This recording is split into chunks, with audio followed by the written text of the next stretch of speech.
Ducks fans, are you ready? You are listening to the Ducks and Pucks podcast. This is the #1 home for Anaheim Ducks talk and analysis. Here we go. Welcome to the show. This is your host, Mike Walters-Law, my co-host, Eddie Richard, and we are back, and so are the Ducks. We're going to go over their first about 2 weeks here of action. Eddie and I did a little season preview on the last show. On this one, we're going to go through some of the games. We're going to talk about some of the good things the Ducks are doing, some of the not so good things the Ducks are doing. We're going to look at some of the players too. Some players are doing well, and again, some aren't doing so well. There's some more Ducks trade rumor news to go over as well, and plenty of fan questions. You guys really loaded it up this time around, so we'll try to get to as many of those as possible, and of course going into the league news. So right now, at the time of recording the show, the Ducks are 2-3-1. They started out the season at home. The surprise, if you didn't already catch it, was McTavish made the team. He actually started in the Ducks, home opener game against Winnipeg. He scored in this game. And, the Ducks started out the season pretty well at home. They beat the Jets 4-1. They were outshot in this game, but overall good performance. Like we said, we had Shattenkirk starting the scoring. McTavish got a goal. Henrique in there. Raquel, we had power play goals. That's another thing that the Ducks have been doing well this season. They've scored 6 power play goals in 6 games. Power play goals in every single game. They had 2 to start this one off the bat for the season. But good start for the Ducks. Eddie, other than being outshot, they played a pretty decent game in their home/season opener. Yeah, it was really cool seeing McTavish actually crack the lineup.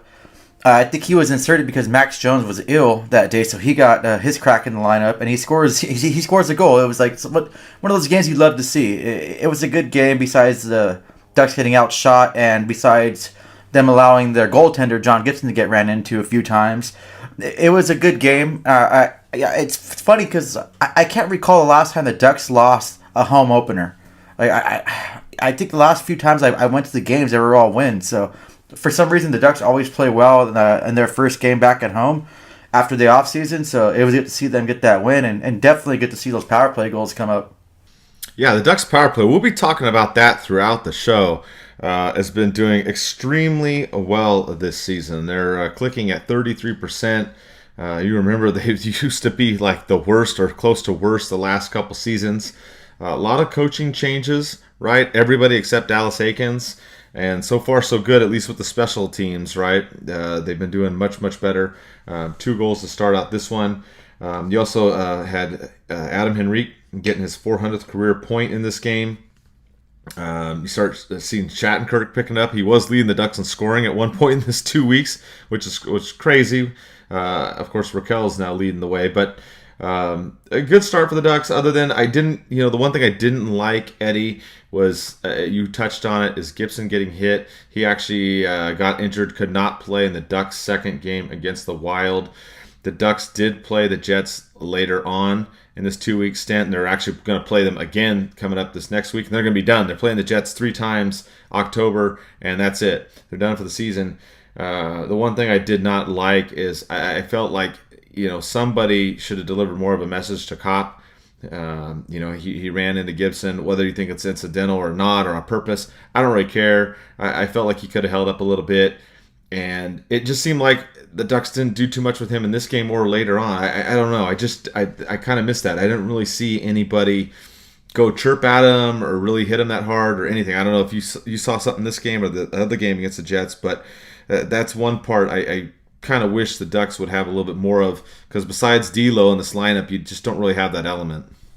I think he had Grant going up there and chirping to him a little bit, but no one really went and did anything for that. And that's just the second time your goalie got hit that game. The first time, Pierre-Luc Dubois did it, and Gibson ended up headlocking him, putting him in a headlock. This one, whether or not if it was intentional or anything, he still hit your goaltender. It's a second player that's hitting your goaltender. That just sends a message to the Jets team, oh, hey, you know what? It's fair game. Go ahead and run over the goaltender because our team's not going to do anything to back him up. And that's the only thing I really didn't like. And then Gibson getting hurt from the play, it's even adds more insult to injury, I guess you could say. And that second game back, like he still didn't answer for what he did. He just kind of got like, given that time and space. I believe he went and scored the goal that second game too. It's like it just annoyed me. Yeah, and that's my thing is Gibson getting out. And like you said too, it wasn't just one incident. There's two incidents. Kind of frustrating. So, Gibson ends up not being able to go in the Ducks' second game. The Ducks then host the Minnesota Wild. And again, they played a decent game. You had they chipped in on the power play again. Silverberg scoring in the beginning of the second period on the power play.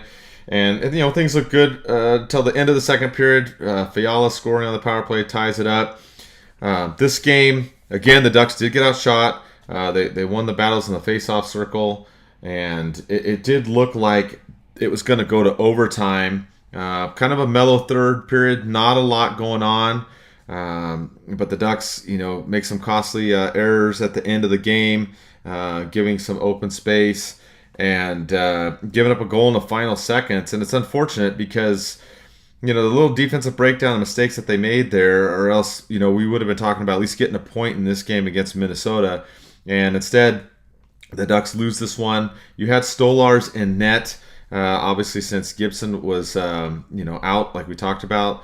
I thought he played a phenomenal game, saving 41 out of 43 shots in this contest. But just unfortunate how it ended. This is one of those games we talked about before where you play decent for 59 minutes or maybe 59 minutes and 50 seconds.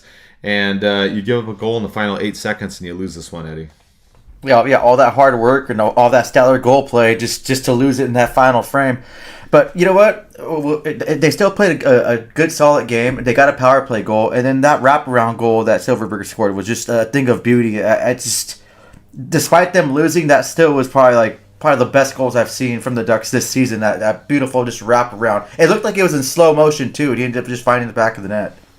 Yeah, it was a beautiful goal. And it's good to see Silverberg has been another one of those players that's gotten it going this season. As we're talking about, players that are doing well right now. Like we said, Shattenkirk scoring goals, which has been a surprise to many people. Raquel's now firing up. Silverberg gets this goal. He's gotten a lot of assists. So a lot of positives for the team. The Ducks they're scoring goals. That's not really an issue for this team right now. We'll break it down a little bit more later. It's more of, I guess, when they're scoring the goals because they're doing well on the power play, ironically, but not so much on 5-on-5. So the Ducks start out the first two games. They end up splitting these. They go 1-1. And then they have a 4-game road trip that they go on. And they start out going to Canada. They end up playing Calgary in a very exciting game. It seems like whenever the Ducks play the Flames, there's always scoring and action back and forth, and that's what happened in this. Again, the Ducks scoring on the power play. We're going to beat that to a dead horse on this show. Cam Fowler answering in the first period after the Ducks got down 1-0. And then the Ducks got down again, but they answered back. You had Raquel scoring, and then a great goal by Jamie Drysdale in overtime. And the Ducks pulled this one out 3-2. Exciting game, Eddie. Another thing that I look forward to with this team is even the overtime. In the past, Ducks go to overtime 3-on-3, and you're always sitting there waiting for, okay, let's just get to the shootout. Let's get to the shootout. But now with players like Jamie Drysdale out there, Trevor Zegras out there, they're going to make stuff happen on the 3-on-3. And that's exactly what happened in this game. You had Drysdale coming through. Actually, it was Terry on this one that helped him out. But like I said, it was Zegras out there at times. Stuff's going to happen. And Terry's another player that's picked up his game. So this was a good win for the Ducks overall. Able to come back twice in this game down, rally back, and win in this one, Eddie. Yeah, and the Ducks this time, I noticed on this 3-on-3, they weren't just complacent. They weren't content of allowing the Flames players to walk in there, set up, and just kind of like play on their heels, I guess. They went to it. They went to attack. They took a player and they created an opportunity, which, fortunate for the Ducks, Jamie Drysdale went and scored and won that game in overtime. I love seeing that. I love seeing when the Flames players are walking in and they just didn't let them set up or do anything. They right away just pounced on them and they created an opportunity for themselves and they won that game all from just playing hard, taking a man and just really just driving and focus on it, having that like offensive mentality first, and not just waiting back and playing that whole defensive game. The other thing I liked in this one too is you had D'Lo getting in there, mixing up with Lucic, who I can't stand. And I know some people have mixed feelings about D'Lo. Some people think he should be traded and they don't like him. I see a lot of. I read your comments, by the way, on social media. Eddie and I both run the Twitter. A couple other guys run the Twitter as well. But and Eddie helps me out with all the other platforms as well. But I read the comments. I see what people are saying and stuff, and it's interesting. It seems like they're like you love D'Lo, or you're just like, yeah, whatever. Well, in this one he gets in a fight with Lucic. I don't think he really won the fight. I think it was pretty even in my opinion, but it was a timely fight. I felt like it got the Ducks back in this with a little bit of jump and oomph. It was timely in my opinion, and he goes against a tough guy. I'm not a big fan of Lucic, but Lucic is a tough dude. So I thought that was key in this game, Eddie. A lot of people don't maybe appreciate or like the role that D'Lo plays, but I do. And I think that he adds something to this team, even playing on the fourth line. Yeah, he's not going to score a lot of goals and assists. No kidding. That's not his role. His role is to stand for other players on the team and engage when he needs to. And I thought it was a timely decision on his part to go after Lucic in this game. And, it paid off because the Ducks did get momentum and they ended up pulling this one out. Yeah, it was a really good fight, too. I enjoyed it. It was two guys known for that role. And they went and did that role right for their teams. And then they went and, man, you could just see. I remember how hard both of them were throwing. You could see them connecting. It's just like I would not want to be punched by any of them in my face. Because, man, it was a big, tough fight. It was warranted. And this is the kind of stuff I like in the game. This makes hockey unique. And I love Dez. I love his whole play style. I love his role in the team. Man, I love it when he drops the gloves in the timely manner. I love when he puts the big hits on. I think he had one game that's 6 hits. Another game he had 4, but I think 14, 15 hits in 3 games. Like he's putting his physical presence down up there, and it's good to see him take that role on still, even though it might not be the ideal, most easiest role, but it gets him in the lineup and it keeps him there. Yeah, and we'll talk about that more later because we have some lineup suggestions after we get through these games that the Ducks, I think, need to make some tweaks in there.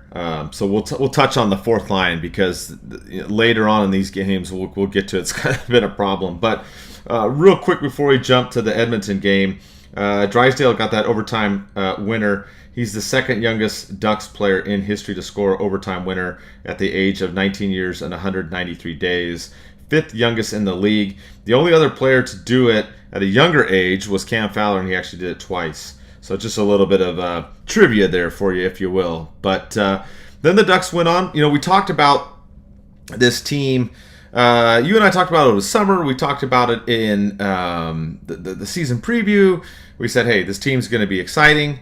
Are they going to be a Stanley Cup championship team? No, but they're going to be fun to watch. And these games have been fun to watch. This Edmonton one, it did not work out in the Ducks' favor, unfortunately. But this game gave me headaches because I'm sitting there trying to post all the videos and get all the goal stuff out. As you guys know, I post them. I've had to speed some things up because I post them everywhere for all of you. I know most of you look at Twitter, but a lot of you like them on Facebook too. And I'm just trying to catch up. I mean, there was 5 goals in the first period. That was driving me nuts. So I don't know if you guys realize that. Eddie does help me out sometimes. We'll both run the videos and it helps, but it's just crazy. This game was an insanely fun game to watch. Like I said, they came up short in this one, but it was just fun all the way around. You had Shattenkirk scoring. Steele finally gets to play in a game. He gets 2 goals. Could have maybe had a hat trick coming up a little bit short in there, but he was on fire playing in front of his family, so he was pumped up. D'Lo, we talked about getting a goal, right? And Shattenkirk had 2 goals in this, even though it was kind of in garbage time at the end. But this was an extremely exciting game, action-packed, back and forth, goals everywhere. I thought maybe the Ducks would pull this one out, Eddie, but unfortunately the third period kind of did them in. They looked good going into it, but they just couldn't contain Drysdale and McDavid, they stopped them a little bit, but they were still getting some goals and assists in there. I mean, what are you going to do? They didn't wreak havoc completely, but they were still able to produce somewhat in this game, getting half the goals for Edmonton, and ultimately, the Ducks came up short by 1 goal. Yeah, and this was a really fun game, a nice even game. It's one of those those L's you get where you can keep your head up, like you did everything you can possibly do to win this game, and unfortunately, you just have two of the best players in the world that are playing lights out right now for the Oilers. That it's hard to contain them. The speed and the talent they both have in Drysdale and McDavid, they just don't give you a lot of chances to actually get up there and win. But it was good to see D'Lo get a goal. I love when he gets goals. He gets rewarded for his hard work. So it's good to see him get a goal. And then also Mahura too had 8 hits in this game. Like he really came into this game to really make his presence known. I like seeing that from him. Like you'll be one of those players that are going to be in and out of the lineup. And if you want to stay in the lineup, you got to make yourself known and be seen and make your make your havoc around the ice. And that's what he was doing, throwing his those 8 hits. Yeah, and that was, we talked about the lineup before the season and who was going to be in, and he was one of the ones that we said that we felt that he should be in there. The Ducks did start out with Panarin, but he ended up getting sent down. The San Diego did not play well, and I like Mahura. I like what he's doing. In there. I mean, I thought that he should be one of them in there. He's also in there, over Larson as well. I mean, I like what he brings. I think that he should be one of the guys that should be in there playing, day in and day out. And I hope he is one of the mainstays in the team because, like you said, he's out there hustling, doing his thing, and he's just looked good. He's not got a lot of points or anything like that, but he's also not really cost the Ducks a lot. He's looking good. We already knew it was going to be Fowler, Drysdale, Manson, Lindholm. We knew they were going to be in there. Shattenkirk, who we talked about last season, was kind of up and down, and now he's coming around. And after this game, Shattenkirk's the leading goal scorer on the Ducks at this point. And who would have thought that? Eddie, I was like, what the heck? This guy's got 3 goals, and he's leading the team right now. Oh yeah, it was really, really good to see. Like he's playing like a whole different player from last season. So maybe that Stanley Cup hangover was affecting him, or I don't know what was it. Maybe the whole season not being a real season had some kind of effects on everyone too. But he's just playing like a totally different player, like that player that they signed him for that term and for that length is. And I like to see that he's creating opportunities. He's leading the rush. He's playing some good hockey. I really hope he keeps it up. And then from there, the Ducks they went in to face Winnipeg again. If you didn't watch this game, you were probably sitting there going, oh, the Ducks lost 5-1. They got blown out. They look like crap or whatever. If you just looked at the score, which that's not true. The Ducks actually outshot the Jets in this one, 39-27. They won the face-off battle just slightly, 52-48. And they started out good in this game. You had Troy Terry chipping in on the power play. Again, like we said, we're going to be talking about special teams. But he got that early in the game, just under 3 minutes in. Of course, the Jets answered back. And it was a tight game all the way to the end of the second. Another late goal there by our favorite Cop. He gets one, gives the Jets a 2-1 lead going into the third. And then the Jets score on the power play early in the third, which kind of started to pull away. And, the Ducks overall, they looked good in this contest. It just seemed like they kind of ran out of steam in the third period. The Jets got a couple late goals, ended up making it 5-1. But, overall, they didn't play that terrible. They controlled the puck more. If you look at the analytical numbers, they actually did pretty well. The lines were giving the Ducks chances. Right, they're more plus the 50 mark as opposed to under going in, in this final game as far as the stats and whatnot. But just a disappointing loss if you look at it over the loss 5-1. But I really thought the Ducks played decently in this game. Could have maybe pulled out maybe a point in first, some kind of overtime or something like that. But just came up short in the third period, Eddie. Yeah, it wasn't a bad game, and seeing the 5-1 score makes it look a lot worse. it just, I don't know what happened in that third.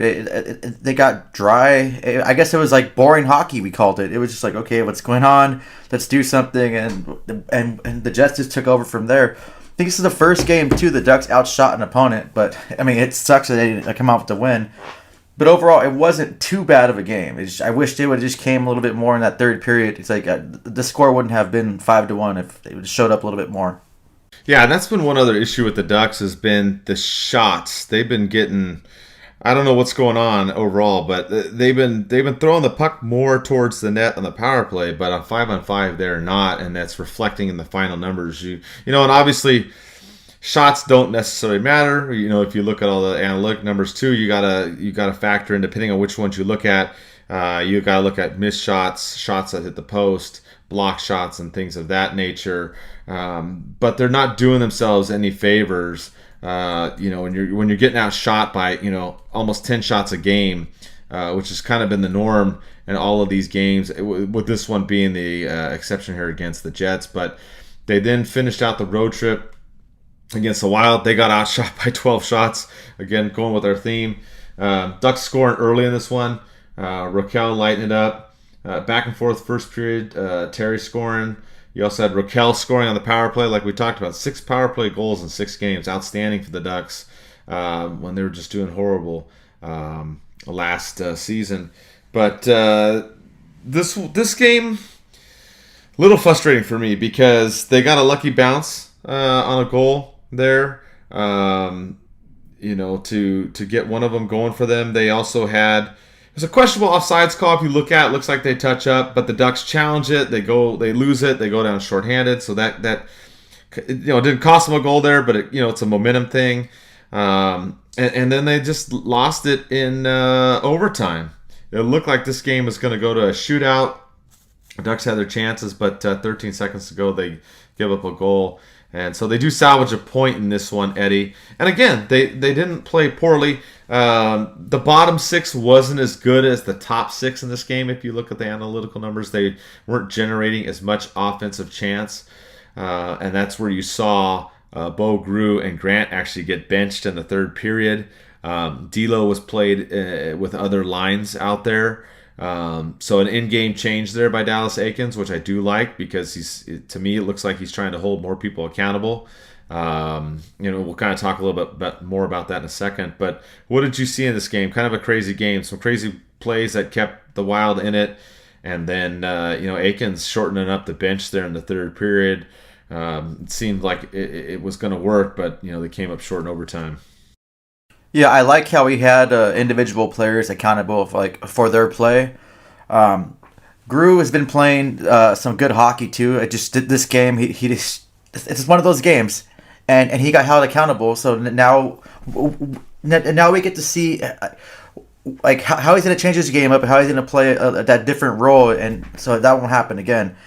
Well, one thing about that goal that shouldn't have been a goal that got deflected in. The only reason why I wasn't too mad about Duheim's goal for Minnesota is because he was a rookie. It was his first NHL goal, so I guess that's cool for him. But it's one of those plays. It shouldn't have been a goal, or if he wouldn't have got that deflection off his foot to tie the game up, and if Ducks would have scored and went up 2-0, like who knows where this game would have went, and they probably would have ended up getting that win and getting that second point. Unfortunately for them, that's how that's how hockey's played. Though you get those lucky bounces some days, and some days you don't. Yeah, and that's, I think, what was the unfortunate thing in this one. Like I said, the bottom 6 did not play well in this game, and then obviously that's why Eakins did the tweaking in the third period. You know, they possibly could have, you know, pulled out and maybe at least forced a shootout in this one, and they didn't, unfortunately. But what I thought was kind of funny, too, was afterwards is that Getzlaf got fined $1,000 for, quote, a dangerous trip against Joel Eckerson, which that kind of irritated me in this game. I made a comment about it, about some diving on this team. I know you can't stand the Wild. I don't have as much disdain for them as you do because I know Colorado and Minnesota go at it. But one thing I cannot stand in the league is diving. And I'm not saying that's why the Ducks lost. The Ducks, you know, they lost in overtime. I'm not making excuses for that. But I just don't like that behavior. I remember the Ducks playing Nashville and them doing all that kind of shenanigans. And to see that happen, and then, I mean, $1,000 to Getzlaf's nothing. That's like $1 to you and me. It's like whoop-de-doo. But I just, like, really, when I saw that come out on Twitter, I'm like, you guys really fined him $1,000? It looked like he tripped over his skate, Eddie. I don't know. Maybe I'm going off on this too much, but it just rubs me the wrong way when I see players diving and acting a fool, and then you're gonna fine Getzlaf $1,000. Like, it's just a joke, like, to me. I thought it was a joke when I read dangerous trip. I was like, no, there's no way that's so stupid. But no, it was real. Like, the trip wasn't that bad.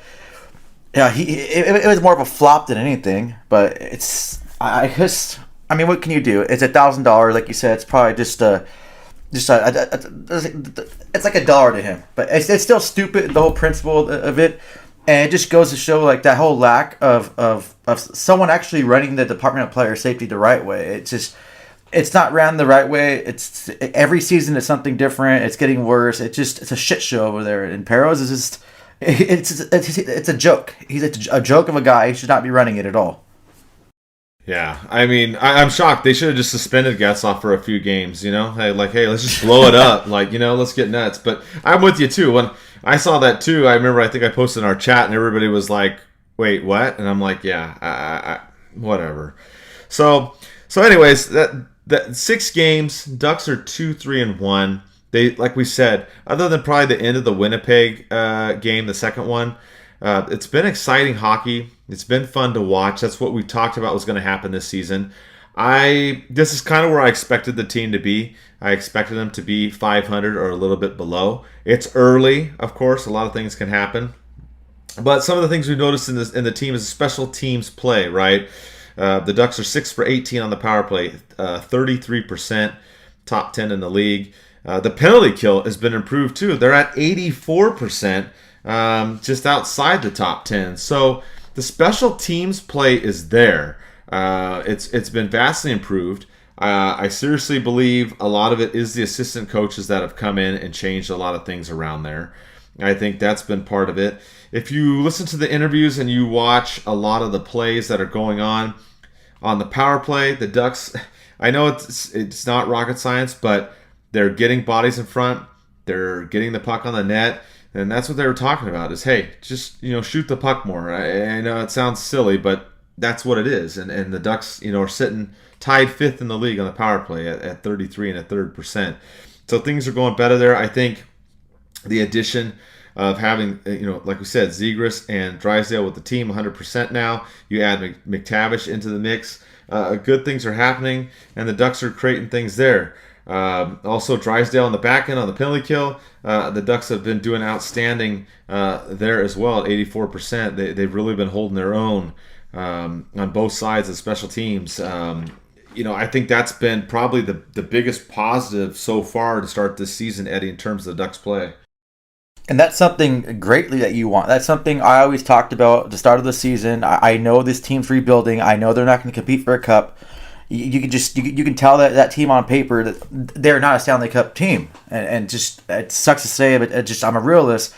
But seeing these improvements, it just gives me hope for the future. And that's all I've been wanting to see these past few seasons. I want them to start improving on these special team stats, on the way they're moving the puck, changing the culture, and being that more like attack first kind of team, especially on the power play. Your power play is probably the bottom of the league last 2 seasons in a row. At this point, don't wait for an open lane. Just close your eyes, I guess, and shoot it like toward the net. But it's good to see they're scoring goals. They're getting the power play goals, and they're really improving their team. It's fun to see all the young guys too, really eager, really hungry to get in. It's different from the last few seasons I've seen, and I like what I see so far. I still don't think this team's quite there yet to compete for a Stanley Cup, but just the way it's going right now and the things that they're improving on, the future's going to look great. I'm with you there. Even the goals for the Ducks are just under 3 goals for 2.83. So they're getting their opportunities scoring. Things look good. They've kind of shifted a little bit. The 5-on-5 play does need some work. They've had some issues there. They're scoring goals, but most of it is power play, like we talked about. A lot of that. They had the overtime one, game winner, Drysdale 3-on-3, but if you take away the Edmonton game, the crazy, 6-5 racetrack game, the Ducks have only scored. I'm looking at the stats here. They've had 10 goals 5-on-5, but if you take away that game, they've only had 6 goals on 5-on-5 play in the other 5 games.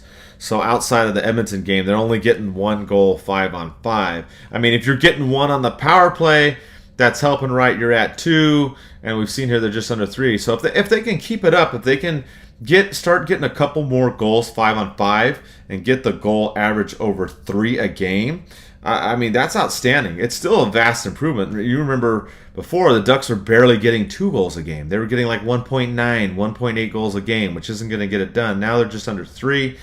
Their 5-on-5 play isn't terrible. Like I said, they're doing better. They do their puck stats, puck possession stats are kind of iffy. That part's kind of struggling. If you look at their Corsi and Fenwick stats, they're both sitting around 44%, which is not good. That needs to be improved. So their puck possession numbers aren't where they need to be. You want to be over 50%, and they're more even closer to 40 or 40. I mean, I guess closer to 45, but they're between 40 and 45 is not good. You definitely want to be at least 50 or higher. So they need to work on that, and I think some of that Eddie and I talked about the way to fix this lineup. And again, holding players accountable. We saw Grant put down on waivers. He cleared the waivers. Nobody picked him up. Grant has been horrible this season. Declined last season. Been terrible. The fourth line for the Ducks has been just completely problematic. Bo Grew was benched in the Minnesota game at the end too. I didn't think he's been playing as bad. The Minnesota game wasn't his greatest either, but I think Grant is the albatross that's bringing him down, unfortunately. So something needs to go on with the lineup, some of the changes that they can do. I was going to suggest Milano should be in there playing over Grant, and then, of course, right before we record the show, they reassigned Milano to the goals. So I was like, really? And, another name I was going to throw out there, he's been inconsistent, but I was curious to see if they were going to throw Volkov in there, and now they put him on unconditional waivers to be terminated. So he's gone. I think the good news is McTavish will be back. He did get injured. He was put on the IR in these first 2 weeks, but it looks like he will be back and ready to go. So get him back in the lineup. But the fourth line has not been good for the Ducks. I think Grant's been a huge problem. I really think, if you're not going to send him to San Diego, fine, but you need to start benching him. He's just kind of dragging down the team, unfortunately. He's just not helping. So that's one change that we were talking about. So the fourth line issues, right? And then another one, the lineup was pretty similar to what Eddie and I projected going into the season for the forwards as well. The only difference that they did is Zegras and Getzlaf switched places in the lineup. So we talked about Comtois, Zegras, and Terry together, like at the end of the season when they were dominating. And instead, they switched that around and put Getzlaf in there and then put Zegras with Raquel and Henrique instead.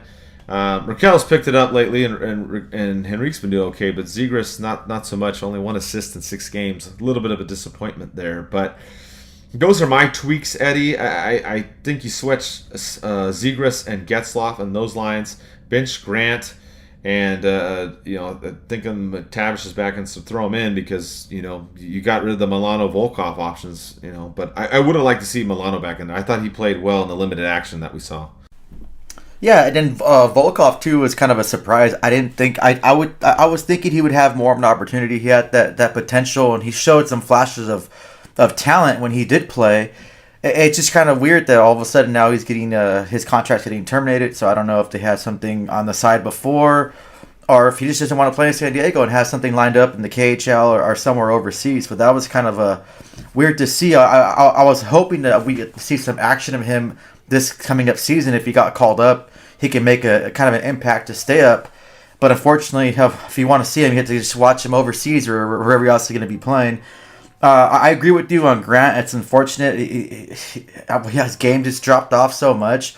Maybe it's a confidence thing right now. Hopefully he gets something going. Hopefully that benching will kind of light a fire up like under his ass to play better. But yeah, you're right. That fourth line hasn't really been doing it for the Ducks. And something definitely needs to change. McTavish, it's going to be good having him back, having his energy and his hunger in there, and hopefully keep him in a a top 6 role and see how he goes. Like I definitely don't want to see him playing on the 4th line. I want to see him up there and trying to create that offense, and hopefully gets rewarded for it. But he's one thing and one player that I'm really looking forward to having back in the lineup, and hopefully it generates offense. And you get players like Zegras that are just, he has that talent, he has that confidence, he skates well, he moves the puck well. It's just unfortunately for him, he's not getting enough on the score sheet. Just 1 assist, but he's still young. It's only he's still a rookie. He's still learning the game, finding out what works for him, and it's all going to come together. And once those goals start coming in, once those assists start coming in, then there should be no problem seeing him on the score sheet.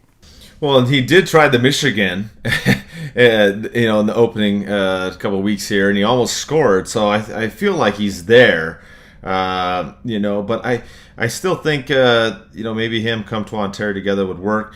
Comtois is another one that's just not played as well to start this season too, which has kind of been surprising. A really, a guy that we thought would take off, and he has not to start the season. So, I mean, if you're looking at the way it's gone so far, the ones that have surprised me is Zegras, 1 assist. Like you said, he's been showing flashes and movement there. I think he's going to trend upwards, of course. And the other one on there, it would be Comtois. We really thought he would kind of go out there and dominate too, but he's got no points in 5 games at all. So you've had a couple guys there that have struggled. We already talked about Grant. We knew he wasn't going to be an all-star, but Jesus, man, he's just really been struggling. As far as players that have been looking really good, I mean, if you look at this Ducks lineup, we talked about Shattenkirk. I don't know where the hell he came from with these points, but he's got 3 goals and 3 assists already. Leads the team in points. Troy Terry, 2 goals and 4 assists. And Silverberg with 1 goal and 5 assists. So those guys are all leading the way for your Ducks right now. 6 points each in 6 games. And then Ricard Raquel turning it on here with that 2-goal performance. Now he has 4 goals in 6 games. So a lot of positives for this team. A couple guys struggling, Eddie, but I think maybe a couple changes in the lineup here, a little maybe mixing it up, somewhat will get Zegras and Comtois going. Even Steele, he came in, he didn't get the action in the beginning, and he got 2 goals in the 3 games he's played. So, that's one thing with this team. You watch the team. I'm not watching them going, oh my God, they're not going to score. Or like we used to joke when they got the power play, a lot of you would joke out there like, hey, the Ducks should just give the power play back because they're not going to score. And we used to always kid about that. But, I mean, no, seriously, like, I don't expect the team to win. But you watch this team, Eddie, and you know that they're going to have a chance to score in these games. And you see the power plays doing well. They're doing well in the penalty kill. They're competitive every night. They've been in all these games, like we said, except for the end of that second Winnipeg game. So it's definitely competitive hockey. And a lot of this young talent on the team has been exciting to watch. Just to see them doing everything. I think you were talking about this team, and you commented that they looked a little bit more looser, a little bit more able to do creative plays, and I think that's very true, Eddie. You got to see them try to do a little bit more. Not always succeeding, but definitely fun to watch. Yeah, I think this whole youth movement for the Ducks is helping our veteran players, or quote-unquote veteran players, kind of step up their game too, or kind of just rise their game. It's good to see Shattenkirk, and especially Troy Terry. It's really good to see Troy Terry getting hot really early. Hopefully he just continues that upward trend, and he can just play to that potential, that kind of top 6 player that he's projected to be, and that we've seen that from him. We've seen the moves that he's makes, so it's good to see him getting going on the score sheet. It's going to help his confidence, and I picture him having a really terrific season. Raquel's in a contract year, so I usually, for some reason, players, obviously for obvious reasons, players usually go and have some of their best seasons that they play so they can get that payout. So I expect him to have a good season too, but it's good to see like some of these players going up there and trending upward. Kevin Shattenkirk had all of 2 goals last season in 55 games, and now he's already at 3 goals and 6 points.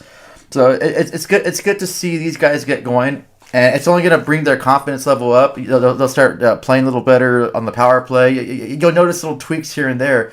And this whole group can just have fun and get to like that passion and love for the game. It sucks losing. It sucks when you're that bottom team. But if you're playing well, if your boys are getting points and you're helping the team, it makes everything for fun, and it makes it fun for fans too to sit there and watch. I mean, yeah, no one wants to watch a losing team at all. It's frustrating, especially when you know your team's rebuilding. But seeing games like this and seeing the players step up, and even players that are just totally playing a 180-degree different game of hockey, it's good to see. Absolutely. You hit the nail on the head. It's just been fun to see them having, more excitement out there, and the other players scoring, and the interaction, and watching the power play and being excited that they're going to score, and they're going to score every game. It seems like, and they've been close games too. So, I mean, you can't, be that too upset, with what's going on compared to the last couple seasons with this team. But what's been interesting is even with what's going on is the rumor mill already cranked up early for this team.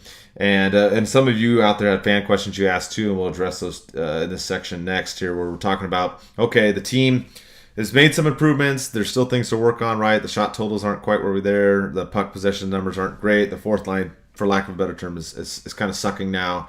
But we had our guy that loves to talk about Ducks rumors, Elliot Freeman, threw out the same from last season: Lindholm, Manson, Raquel. He even threw Getzlaf in there, which I was cracking up. He was talking about trade bait and how the Ducks could trade all these players to help improve the team, which is absolutely, they could do that. I think it's a little early to talk about this, but we put it in there because, Elliot Freeman fired up the rumor mill with the Ducks again, and you guys had questions as well on this. But in terms of kind of breaking these down, Getzlaf I don't think is worth talking about unless later on in the season towards the trade deadline, if the Ducks just completely tank or something, maybe that's something we talk about. But I really think it would be in the offseason if he decides to come back or not. They might just wait till then, and then he goes with someone else. I don't know. It's just too early for Getzlaf to really be talking about trade stuff. Raquel, Manson, and Lindholm, these are all interesting because they all could have been traded last year. Raquel's value was super high. It didn't work out. His value is creeping back up right now, right? 4 goals in 6 games. Is he one that you're going to try to move? I would keep my eye on him. Manson and Lindholm, they're still there. To me, they've been solid. I don't know if their value is much higher than it was last season. But it's interesting because when you look at Raquel, Lindholm, and Manson, the Ducks are going to have to figure out something with these 3 players, Eddie, because Raquel's sitting at $3.8 million, Lindholm at $5.2, Manson at $4.1, and they're all UFAs. And we've heard before with some of these players, the issue has been not giving them another contract, but giving them another contract at what annual cost or total cost. So it's going to be decision time for Bob Murray. He's either going to have to figure out that he wants to extend these guys and find a number that he can work with their agents and figure out. If not, I mean, are you going to let these 3 guys walk at the end of the season? That's why I'm really curious to see what happens with Raquel, Lindholm, and Manson. To me, I think somebody asked one of the fan questions we had in here. If I'm going through, you guys sent a lot of questions, so some of them we'll answer if we don't mention your name, by the way. But we had, theview.thelife on Instagram asking the first player to get traded. I honestly would have said Grant originally, but then with Grant being sent on waivers and nobody picking him up, I think there's still an opportunity to trade him, but it's going to be a package deal unless you're going to take a really low draft pick because nobody took him right. So I don't know if that's there.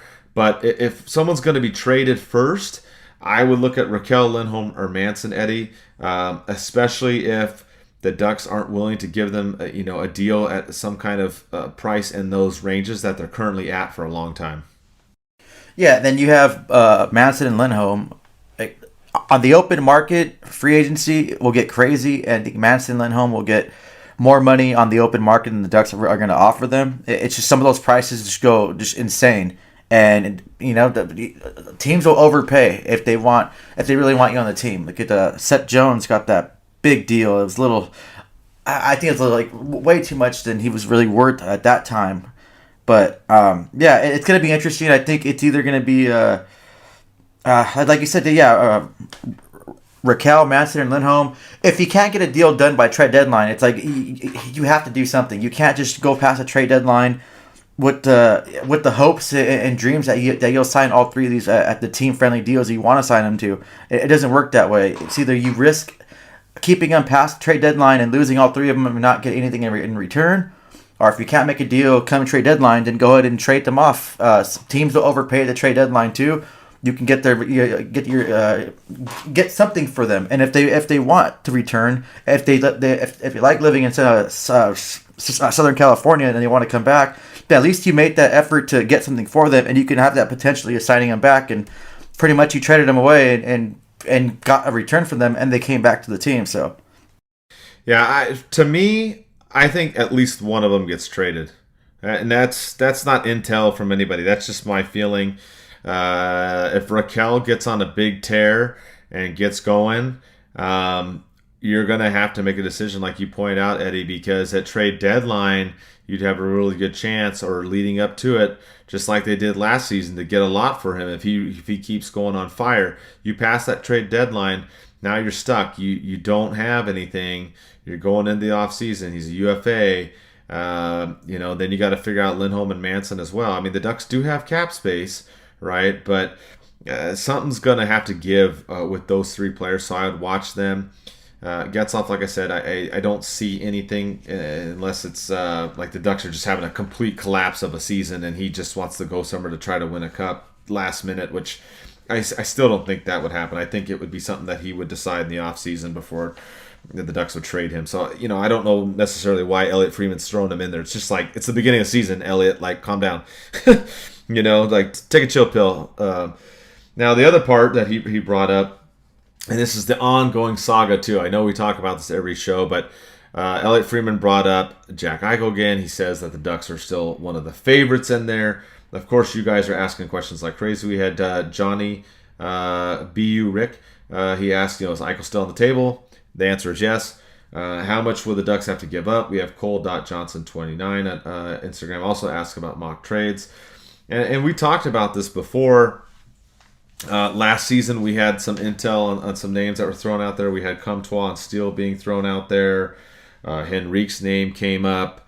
Obviously, the Ducks have to give up some kind of high draft pick, most likely first-round pick in this. Looking at this, it's interesting because I still think the Ducks are in the position they're not going to trade Zegras or Drysdale for Eichel in this situation. Eichel still has to do his medical thing. That's a big problem. I'll let Eddie kind of talk about that a little bit more, but I think the thing here is that if they're going to ask, maybe for a McTavish, they might try to push now. That would be something to look for. I would think that the trade would have to, if the Ducks aren't going to do Zegras and Drysdale, I think the trade bare minimum starts with McTavish, a first-round pick, and then you're going to have to start looking at, are you looking at a Comtois, Steele, or something like that to even get it close to anywhere that they want, Eddie. That's just my feeling. What is your take? If you want to kind of give a little bit about what's going on in Buffalo with his health stuff, and then what do you think as far as a potential trade?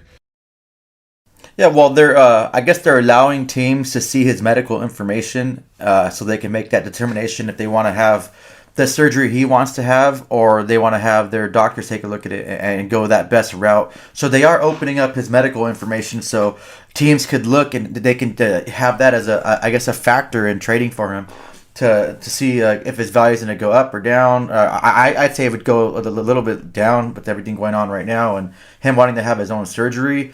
He was stripped from the captaincy, so he's not the captain of the Buffalo Sabres anymore. It just seems like that relationship is tarnished. There's no way to salvage it, so he's going to be traded. It's just to what team and when, and what's the package going to be. For the Ducks, I really can't see the Sabres trading Jack Eichel to the Ducks without asking for Drysdale or Zegras at all. I can't see that happening at all. I think the Ducks have to give up way too much to get Jack Eichel, and you're not even going to have him for the season. He still has to have that surgery, so it's like I think the best chance you're going to get is having him play next season, and it's just too many factors right there for me. Yeah, I think that's a part of the problem too. Is I think, like you said, they're coming out, they're giving all the medical records, telling everybody all the stuff. they're arguing over the medical stuff, which we've talked about before on the last, I don't know, 2 or 3 shows, is an issue. But then, are you going to give up a bunch of players for this guy, and then this guy's not even going to be ready for several months, if even this season? So that's another issue involved in this. Another thing I didn't touch on too was, Max Jones is out for the Ducks, right? He tore his pectoral muscle, and he's out 4 to 6 months for the Ducks. So, I don't know. Are you going to try and say, hey, will you guys take this guy too and throw him in there as a deal because he's going to be out for 4 to 6 months? The Ducks might be trying to look for a forward right now in a trade. That's why I do think the Ducks will probably make some kind of trade. They sent Milano back down. Like I said, Volkov's going to be bought out, terminated, whatever. He's gone. You're out Jones for a while. I've had a couple friends that have torn their chest muscle. Not playing hockey, but in other ways, and they were out. They were gone. I didn't see them for 6 weeks. Guys that I work with, they were just out because that process, I can tell you, is very, very painful for Jones. They're going to have to reattach the muscle. There's probably going to be a lot of staples involved. He's going to have to heal up, go through some serious rehab. Granted, he's got time off, the best doctors the Ducks have, and all that other stuff. So we may see him at the end of the season, but it's going to be a process. So I don't know. And then Eichel, of course, that's going to be a process. Anything with the spine, discs, and anything like that is something that's tough. It's going to have to be done, and he's going to be out for a while. So I know Elliot Freeman says that the Ducks are still in on it and all that, but I don't know. To me, I don't see it really working out because I think that they would have to give up McTavish, a first-round pick, because they're not going to give up Drysdale and Zegras. Then they're going to have to throw in someone else in there. Henrique was in the Henrique was in the doghouse last season. Grant's in the doghouse this season. Unless Murray's going to unload the people in his doghouse, he's going to throw out Grant, Henrique, a first round McTavish. How deep are you going to go to try and get this guy that's not going to be on the team for a while? It's going to take bare minimum at least 3 pieces, right? If there's nothing else involved, if it's just Eichel straight up, I think for the Ducks to try to get them to go. I think you're right. I think Drysdale situation, Buffalo really effed this up because they could have done the surgery and had a lot of this taken care of months ago. And now the problem is anybody that wants to trade for him, excuse me, they're just not going to have him for the rest of the season, Eddie. So it takes his value down. Oh, yeah, exactly. And you have no idea if he's going to agree to what your doctors say, too, or if he's just really set in stone on the surgery he wants to have. So it's going to happen eventually. It's one of those things where it's not going to be right away. A lot of teams might not want to jump on a player like that right now. Maybe in the offseason and when his name was really up there and on fire, teams would have took that chance. And he could have just had the surgery that he wanted. Or whatever surgery they could have agreed on in the offseason, he could have took that offseason as part of that healing process and maybe could have got some games in just this season. But the more and more you push it, the more it's going to extend them out. And even jeopardy of him not even starting the on opening roster next season if you're just going to prolong and all this whole delay thing. So it's too much nonsense. It'd be nice to have a legitimate top superstar player, but there's too many X factors right now. I think the Ducks should just focus on keep rebuilding their team, keep that whole youth movement, and we'll shoot for a high draft pick come next season too, and we could build from there. Yeah, I think that's the smartest play overall. To me, I've kind of been over and done with this Eichel stuff, but we brought it up because like we said, our favorite Elliot Freeman, he likes to throw out rumors about the Ducks all the time. So, but there's a couple more out there that the Ducks have been in on. Maybe not so much in the news as much, but they said the Ducks had interest in Vitaly Kravtsov from the Rangers, Russian forward that did not report to play and wants to be traded. I don't know if this is a guy that the Ducks would want. Eddie, we were talking about, that the Ducks are short on forwards a little bit now because you're getting rid of Volkov. Jones is gone for a while. Kravtsov, he's 6'3". He had 2 goals and 2 assists in 20 games last year with the Rangers, plus minus -6. I don't know if the Ducks are going to take a chance on this guy. And just putting it out there because it was mentioned from the Hockey News that the Ducks might be interested in him. There's a handful of other teams as well. But again, I don't know. I wouldn't really go for this guy. I'd rather just, I mean, they sent Milano down, but hopefully they keep him back up. And I'd rather play Milano than this guy. I mean, that's just kind of where I'm at on that, especially with McTavish coming back. This is a pass for me. Yeah, same here. I'll do pass. I guess he got allowed permission to facilitate his own trade, so he can speak to other teams regarding like if they want to trade for him. So look for something for that. He doesn't want to play in the AHL. He didn't report, so either he's going to get traded or he might just go to the KHL, which a lot of these young forwards do that are Russians. They usually go over there and they'll play a season and try to come back to the AHL afterwards. So yeah, it'd be a pass for me too, though. Now, the other one that was also in the news you may not have heard, this one's a little bit more interesting, is Dylan Strohm. It's just interesting. Chicago's gotten some issues and stuff. You've got a guy that can play center and left wing. He's an RFA, costs $3 million. The Ducks have salary cap. He's scored 9 goals last season. He had 12 the year before and 17 the year before that. A decent player, can play a couple positions. He's just got an assist in 2 games so far with Chicago this year. But that was another name flying out there, Eddie. I wouldn't be necessarily opposed to try to bring him on. I don't know if Chicago's willing to part with him. Like we said, that team's been having issues. But this is a guy that, he can score. He's trending down a little bit. He had 51 points 3 seasons ago, then 38, and then 17 last season in the only 40 games. But I don't know. This might be a guy that Ducks want to look at. I don't know if it's one that they need to trade, but if they're trying to look for another forward, a guy that can play a couple positions, this might be a guy that they want to look at, to try and help improve, especially the bottom 6. Yeah, see, I don't know what the issue. I guess he was their 13th forward, so they decided not to play him, just healthy scratch him. He barely got in 2 games, just his last 2 games he played. He's on the block, and if the Ducks, this is one of these players where I'd be happy if the Ducks would take a gamble on him and not like overpay or anything like that. But this guy scored 56 points a few seasons ago. He has that potential, and he's still young. He's only 24 years old, and he'll be a UFA too. So you still kind of have more control over his where he goes. For the right price, I'd say go in and why not? Yeah, it's a guy if they want to add somebody. So I do think, the Ducks will be looking at some stuff. Obviously these names are coming up. A couple forwards are coming up. They have these issues now. Like we said, Jones being out for a while. Given the big pass on Volkov. I don't know if Milano's in the doghouse or not too now. All of a sudden, like I said, I thought he looked good in the limited action. But I would definitely keep an eye on this team for something to happen. Maybe not this month or next month, but especially when we get closer to the trade deadline. So there you have it. The Ducks' name's still out there and all these players and whatnot. And we just keep you updated. When we hear the rumors, we'll throw them out there and tell you what we think and what would be a good option or not. So that's where the Ducks are at right now. If you also got, we'll give a little bit of update here real quick on San Diego.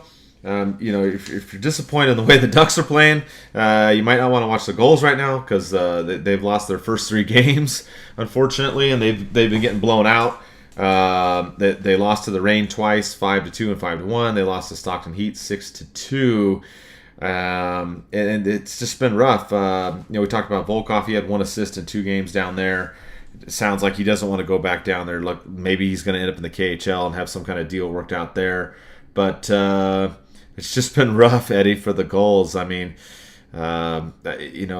funny how last season, the goals were rocking and rolling, but they also had, Drysdale and Zegras down there for part of the season, then back with the Ducks, and now they're with Anaheim. So I hope that's not the trend because I like watching goals games too, but it's been a rough start for them. Yeah, not good at all. Hopefully something will change and they'll make some tweaks down over there, and players will start stepping up, and our goalies will probably play a little bit better too. But obviously, you're 0-3 to start the season, and you're getting blown out these 3 games. It's something definitely has to change, and it sucks to see the goal struggling so bad. But at least both teams aren't struggling as bad, so that's something silver lining, I guess. Yeah, exactly. And I mean, it's early too, and don't forget, some other players could be sent back down there. I don't know. Milano goes down there and tears it up. I don't know. I'm kind of bitter about Milano being sent down, if you guys can't tell. But so that's where the Ducks are at right now. Like we said, overall, I think it's going to be a fun season still. They're going to be competitive. I would watch the trade world, see what happens, what's going to go on coming up here. And we'll wrap up. We have the league news section. Not too much to cover this time around, but the fan favorite, Evander Kane, is in the league news again. Again, we talk about the Ducks, and I love how our team doesn't have a lot of drama because San Jose is a hot mess right now, Eddie. Evander Kane suspended 21 games without pay. He had a fake vaccine card. He also had a bunch of drama with, I believe it was his ex, and then they said that was unfounded. And then gambling too. Is there anything else I missed, Eddie, with him? Yeah, I guess he was paying her to have abortions. Oh, that's right. I guess the argument started because I guess the last abortion that she allegedly claimed that he was paying her for, he never paid her, and things like I don't know. This guy is a hot mess. Starting with his degenerate gambling problems. This guy is just. He's just digging his own grave, and I don't know. I really hope our sport doesn't need someone like this. Hockey does not need a player that's going to bring this much drama in the off season. I get it. We all make mistakes here and there, but it's like, dude, one thing after another, after another, after another. It's to the point where you had your issues going on in Winnipeg when you were over there. And then you had that report in The Athletic come out saying that a few of the teammates didn't want to play and they'd rather get traded than play with them. Like, obviously, dude, you need to really take this time, these 21 games, and really change yourself, fix your life. If not, then do something else besides hockey. Like, you're a talented player, you have so much talent, and you're acting like an idiot, and you're bringing pretty much a bruise to our game. And it's not good. I hope this guy gets the help that he needs, and really just trends upward and fixes himself, because it seems like he's incorrigible with every season something with the stacks of money, or like I said, the sweats in Winnipeg, or showing up late, or it's just dude, come on, you're a professional athlete. Get that professionalism and start really treating that word. Well, we're supposed to come first and being professional, not just being an athlete or an asshole. I'll say that too. Yeah, I don't know. It's just, you have to just shake your head at this. What a mess. Thank God he's on the Ducks. Yeah, and thankfully we don't have those kind of problems, right? We're here talking about trying to score 5-on-5 and things like that. We're not talking about off ice drama. Thank God with this team. So yeah, it's just not a good situation. San Jose is imploding right now with him and all that kind of mess. I don't know. How that's gonna all get resolved, but they got to figure out something. I mean, there's nothing else to say. It's just a hot mess, and like you said, he's a jerk. With all I don't know. He's just drama everywhere follows him. So that's the latest on him. You've had Washington. You've had Ovi moves into 5th overtime all times goal scoring. Eddie, I mean, he's just keeps on rolling. This guy. Yeah, he's 5 goals in 5 games, 10 points total. He's just a beast. I really hope he breaks Gretzky's record. Gretzky was always talking about him on TNT as well, hoping that he breaks the record. So he's just we're just watching a history in the making. He's gonna go down, hopefully the number 1 all-time goal scorer ever. And it's just crazy that I got to grow up watching this guy play, watching him score those electric goals when he was a rookie, and I got to see him play at Pepsi Center, at Honda Center. It's just he's probably one of my favorite players too. Just how he loves the game so much. All the goals he's scored already, he still acts like he scored his first one. He gets so excited. He gets so animated. His teammates will score. He's excited for them. It's one of those players. It's you can't hate this guy, and you want to root for him and you want to cheer for him. And I really hope he just continues this, and I really hope he breaks that record in the near future. Yeah, absolutely. I mean, I don't care too much for the Capitals, but I mean, Ovi is Ovi. I mean, he's a great player, great goal scorer. There's no doubt about it. I've gone to DC and I watched them play a couple times, not recently, a few years back, and it's always exciting to watch him in person, the things that he can do. So he's gonna just keep on rolling. If he breaks that record, that'll be amazing. Another thing you brought up, you said I did not see this, but you saw this. There's a documentary on Toronto that you said was on Amazon Prime. You want to talk a little bit about that? You said it was pretty, worth watching, even if you're not a Maple Leaf fan. Yeah, it's cool. Like, I'm a big time hockey fan, and I love seeing like anything hockey, and especially like behind the scenes. You just hear the players like just be themselves. Like, you just show each like their personalities. You hear the coach, even though he's dropping a bunch of MF bombs here and there, but that's how they talk. They're hockey players. It was something really interesting. I loved seeing it, even though I'm not a Toronto fan either. But for some of you Ducks fans, Freddie Anderson's on it too, so you get to see him. It was just really it was cool to see something like this. I really wish they would do it more often with more teams, because it's always fun to see. I had a good time on it. Like I said, I'm not a Toronto fan, but I sat there glued to it. And I binge watched it. It's only like 8. I think like 6 or 7, 8 maybe total episodes, but it goes from when they're playing the regular season, and it goes to the playoffs, and then it goes when they actually lost the playoffs too. So it's something neat, and something like a behind the scenes for fans. So I would suggest taking a look at it if you have Amazon Prime. Yeah, I haven't seen it, so I definitely want to check that out. It'd be cool if they did something like that for the Ducks, have a little... I mean, they've done better on the social media this year with those little clips and stuff like that, but if they did something, more in-depth like that, Eddie, I think that would be... I think a lot of you out there would appreciate it based upon what you're telling me about this Toronto stuff. Yeah, it's just fun seeing their personalities. It's like sometimes you forget to think that they're like normal human beings too, because they're professional athletes, but just how they talk and how they get along. It's like, it reminds me of being in a beer league locker room, or being with my Army buddies. It's just joking around, having a good time. When it's time to get serious, they're serious. You can tell their passion for the game. I love seeing that. It's just it was really cool. I felt like a little kid watching it, like hockey again. Yeah, I definitely think it's worth checking out. So if you haven't, look for that on Amazon Prime. I guess the only other thing really to bring up here, we're talking about the different programming for the games this season. Some of the games, being on TNT. I heard some people complaining a little bit about the Ducks because, some of the games were on like Hulu and ESPN Plus. I've even seen some people, they're not happy with Bally Sports West compared to Fox Sports West. I noticed that the guys aren't traveling with the team. I don't know if you've been watching all the pre-games. They're at Honda Center in their normal spot. I don't know what's going on with that. With all the crazy rules in the world, or just making it easier just to keep them here, or they have other obligations and things. I don't know what's going on as far as with why the broadcast team is where they are. With Guy and Kent French and stuff like that at Honda Center instead, but.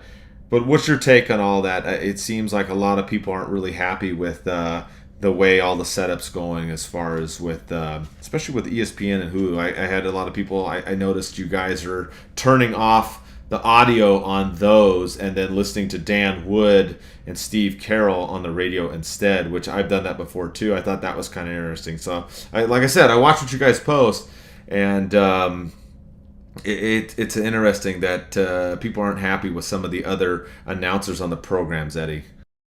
The ESPN one, when they had it on ESPN Plus and Hulu, that one game they had, it was terrible.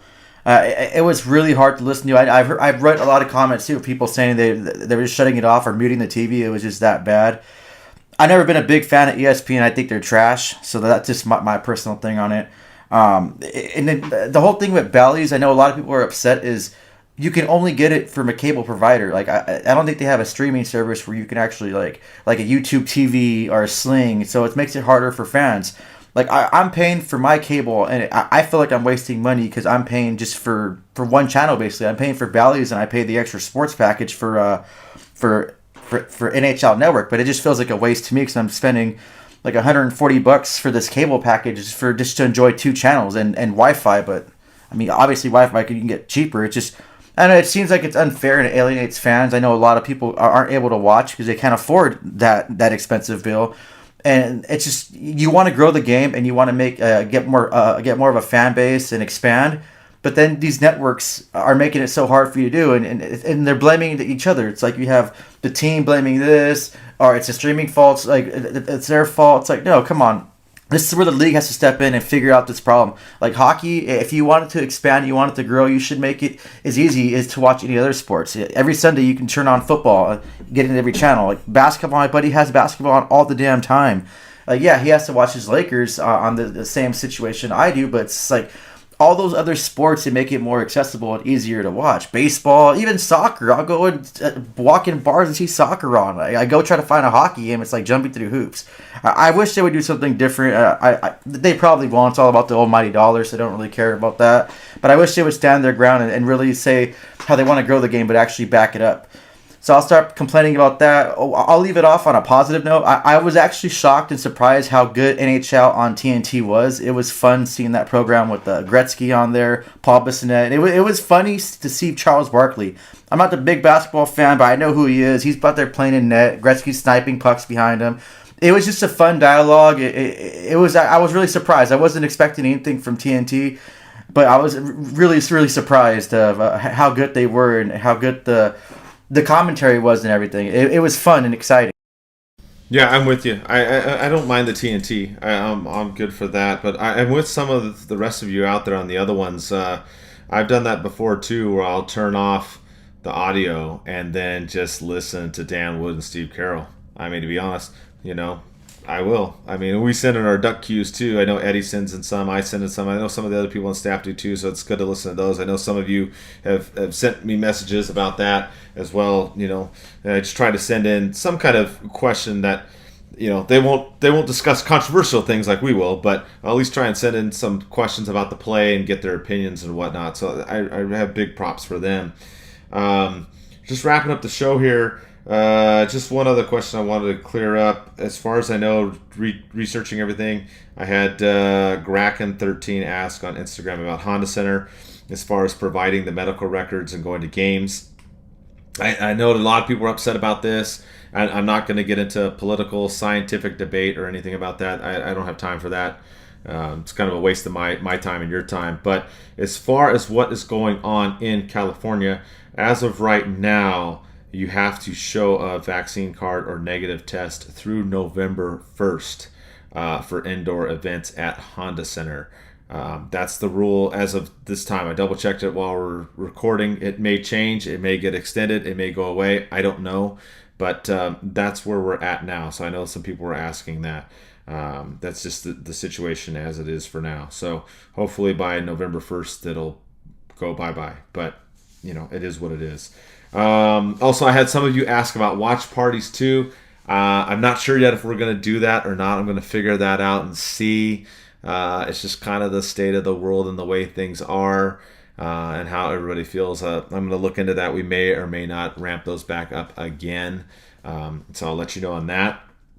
And then we had a couple sponsors to bring back and a new one. We're still working with buckedup.com.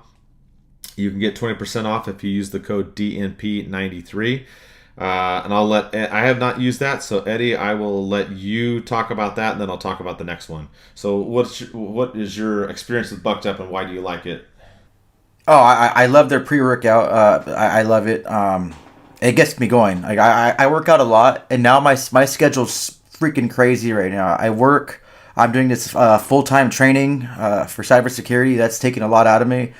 So it's like I'll use their pre-workout like stuff, and it gets me going. It forces me to go to the gym. I'll keep a can in my car. I'll have a shaker in there, and when I'm lazy, I don't feel like it. I'm just tired. I pour it in, and I'm so wired. It forced me to go to the gym. And one thing I've been using too, it's called Hardcore Heat. It really gets you sweating. It really pumps up your body temperature to burn that fat, and you're just dropping that sweat too. So I feel good when I do that. Get a nice little sweat when I'm working out. They have other products too to use. They have BCAAs if you want to keep yourself hydrated, especially if you're drinking and you hate hangovers. I'll try to add some BCAA mix and cups of water while I'm drinking, so it helps with the hangover. So they have different other products you can try and you can use. You get about 20. I want to say it's 25% off and free shipping if you use DucksNPucks at 93. So you should go ahead and check them out. You can't go wrong with that, especially if you love working out, or if you're new at working out, or if you want to change it up and go to the gym here and there. It's an extra little boost that helps you, and I like it, and sometimes I need that extra boost. So Yeah, and it's if you're not a fan of the energy drinks per se and stuff like that, and you want something that's going to give you a boost that way, that's another way of doing it. And another thing that we came across that I started using, it's a kind of a newer multivitamin. If you take multivitamins out there and you're big on that, a lot of obviously discussion about health and things like that in the last 2 years. But there's one called Z Stack. It's nothing to do with Trevor Zegras.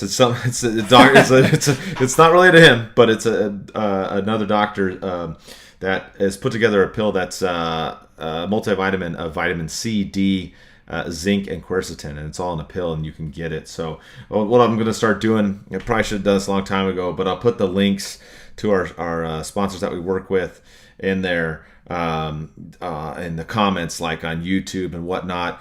And one other thing I didn't really talk about, programming note and whatnot with our show, is we're on a whole lot of other platforms now. Our one of our hosting sites is Podomatic, as you know. I lost track, but they now host through a bunch of other websites, so we've expanded that, so you can check us out on I don't even remember, there's so many, I have to go back and look them up. But we're also on rumble.com, which is similar to YouTube, as you all know, but it's got less commercials and whatnot. So if you haven't listened to us there and you're tired of all the ads and whatnot on YouTube, you can go to rumble.com, just type in Ducks and Pucks, will be on there.